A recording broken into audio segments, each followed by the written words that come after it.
Interesting background. Thank you for being so open and sharing that with us. Absolutely. Coming back now to quality driven, can you tell us, I mean, we get it's the response card thing, but can you tell us what the real purpose, like what's the real value to a company for using quality driven? And some people have no idea what you are in Yeah. life. Yeah. I've had an evolution on what quality driven is about, but initially I would have told people, well, it's to get the data to run reports and blah, blah, blah, blah, blah. But what I found, Sharon, was that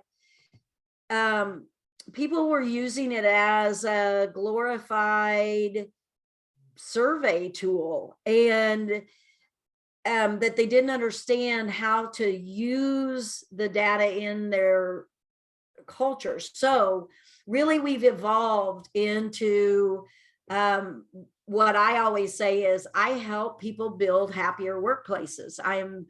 It's really about employee performance, but not just in a negative way. And so your employees, human beings, have a need to know how they're doing.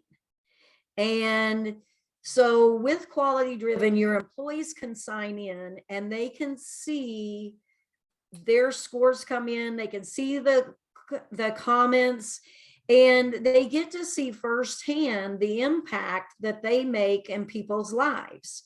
For the owner, they get to see, I mean, like we have an employee report where it shows all of your employees and you can get all that data summarized in one place, but you can absolutely see where your strengths are, where your weaknesses are regarding employees. And also it just gives you a lot of information to know where the holes are.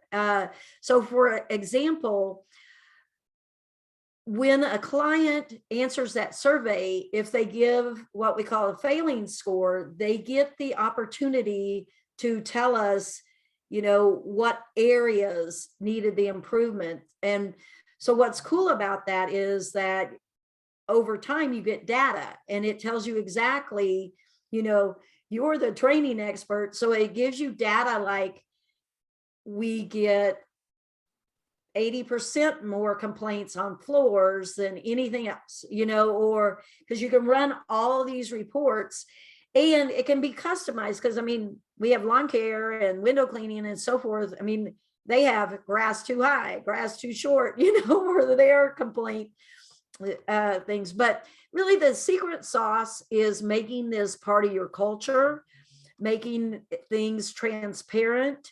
And I always paid differently based on the scores. So I had thresholds you met, and whether it was the pay, actually they got extra PTO days based on their excellent scores, etc. Like that data ran a lot of my programs, and those programs, you know, if you make those programs transparent, that's how my employees didn't need a thumb on them all the time. I presented them with their options. And I always say it's like a fork in the road. The left side is a disciplinary path and the right side is all of these perks. And you just are at that fork and you decide which way you're going to go as an employee. That's good. So let me ask you a couple of technical questions. Does the rating from the client go with the cleaner? Does it go with the job? Does it go with the client? Because, good question. Okay. Yeah, we need to be able to integrate with your CRM. So we are pulling, and there's lots of different ways we can do that through Zapier, direct integration, whatever. But that score comes across and it's attached to the client and it's attached to each individual cleaner.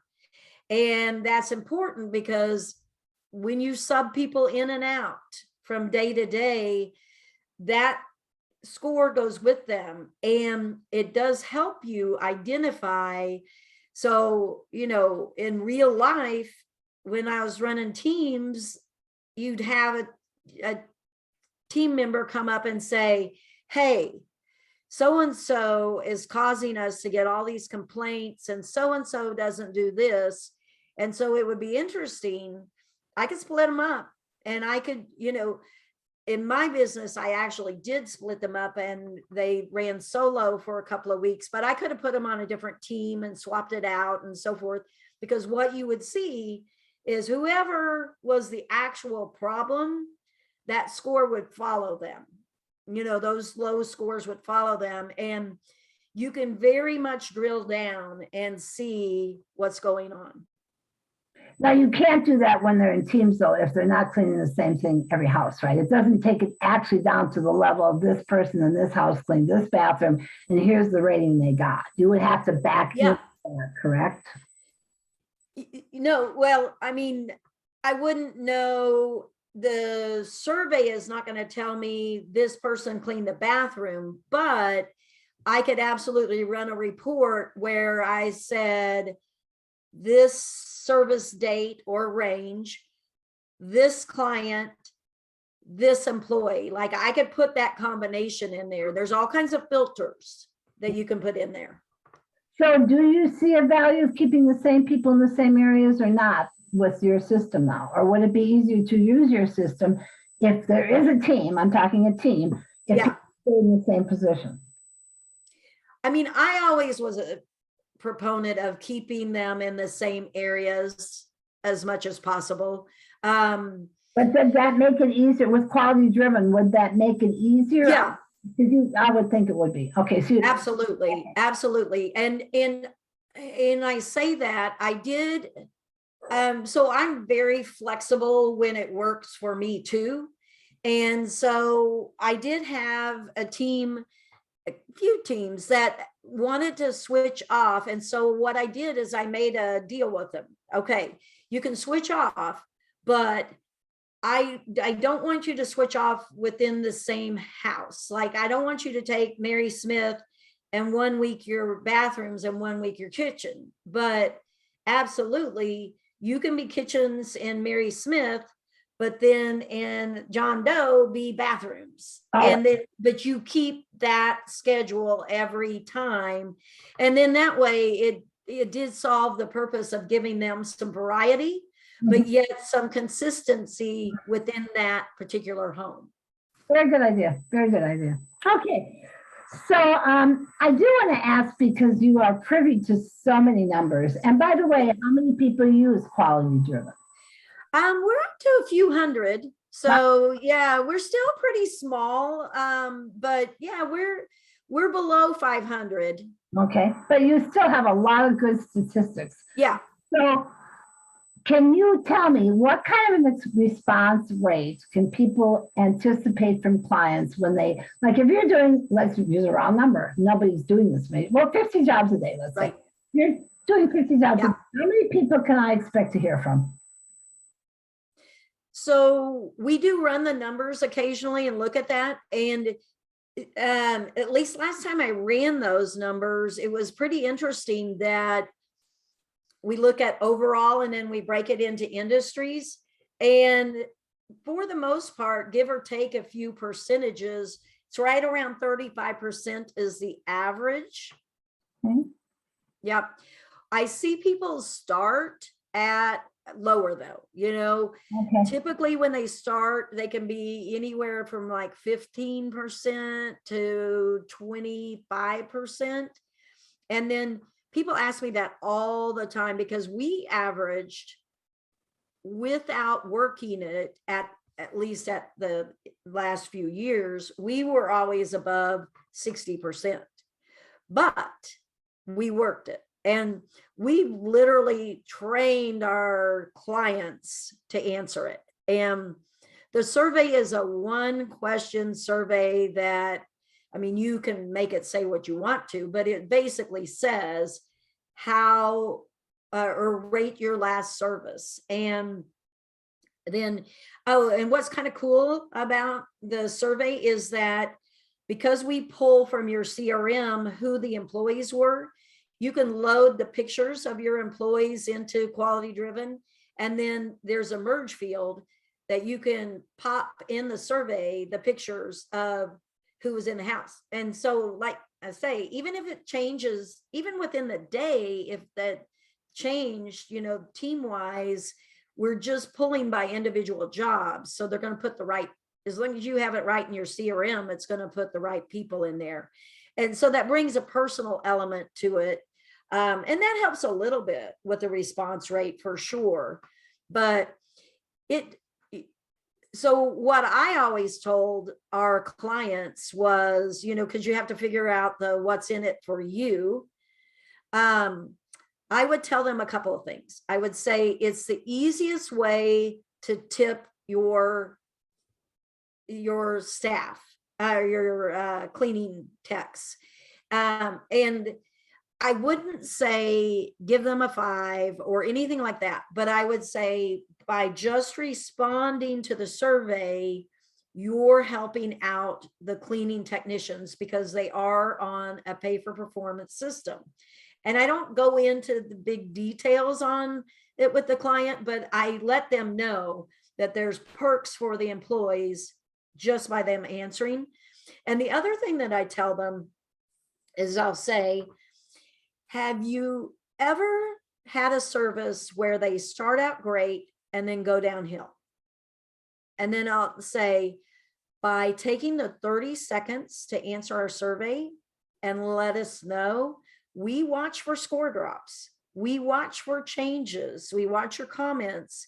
And by this simple process, we can, alter what we're doing based on your comments, and we will follow up. Like if we're seeing a trend where your satisfaction is dropping, we're going to reach out to you, and so, and that was very true. I mean, there's a section of the software that shows score drops. And so even if a score dropped from an excellent to a good, that's identified.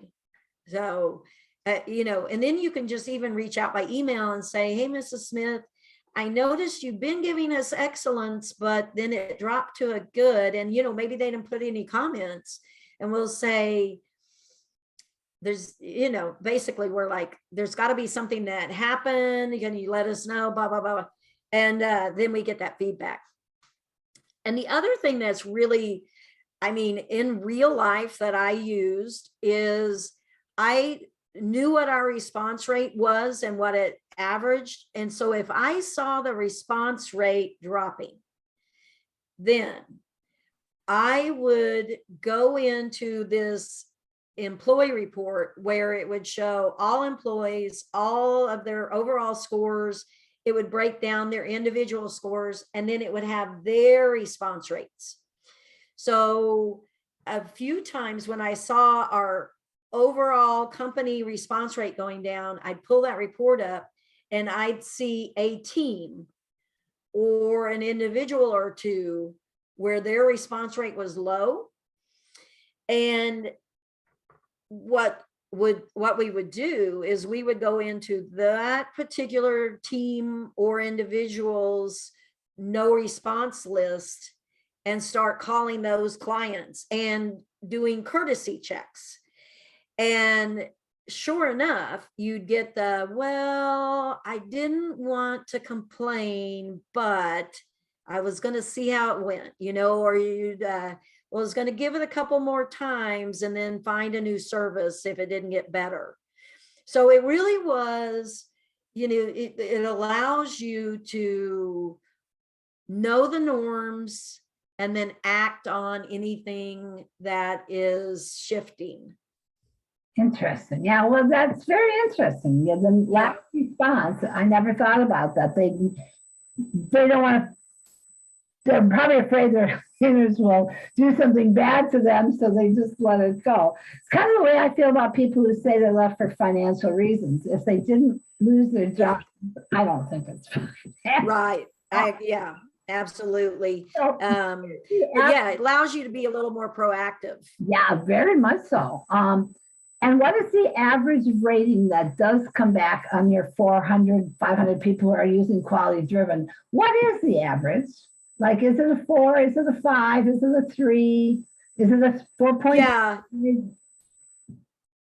So I want to say, so you have two options with quality driven. You can have a scale of 4 or a scale of 5. Okay. Most people use a scale of 5 because that's, what we're all used to. And I got to tell you, I haven't looked at this lately, Sharon, but I want to say, so we pull up the data around the conference so that we can see and, give out some awards and so forth. And I want to say the average is around a 4.6.